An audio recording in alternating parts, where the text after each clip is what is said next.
அதாவது எப்படின்னா தமிழக முதல்வர் என்பவர் வந்து அடுத்து நான் தாண்டா முதல்வராக போகிறேன்றவர். அப்போ அந்த தொகுதி எப்படிப்பட்ட தொகுதி, அங்கே நம்ம நிற்கலாமா, நின்றா நம்மளால் ஜெயிக்க முடியுமா, இதெல்லாம் எதையுமே யோசிக்கலை.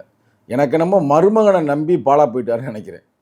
அவர் மருமகன் ஒருத்தர் இருப்பார், ஒரு பெண்ணுன்னு ஒரு அமைப்பை வச்சுக்கிட்டு ஆளுக்கு ஒரு 1,00,000 சம்பளத்தை கொடுத்து அதுக்கு ஒரு 4-5 பேரை அடியாளு மாதிரி வச்சுக்கிட்டு அவங்கள வச்சுட்டு எதையாவது பேசுகிறது. இப்போ நாங்கள் வந்து விஜய் பேசினது வந்து நாகரிகமாக தான் பேசியிருப்போம், அரசியல்படுத்த வேண்டிய எண்ணத்தில் தான் பேசியிருப்போம் தவிர அவரை கொச்சப்படுத்தியிருக்க மாட்டோம், கேவலப்படுத்தி பண்ணியிருக்கவங்க யாவது சொல்லுங்கள்.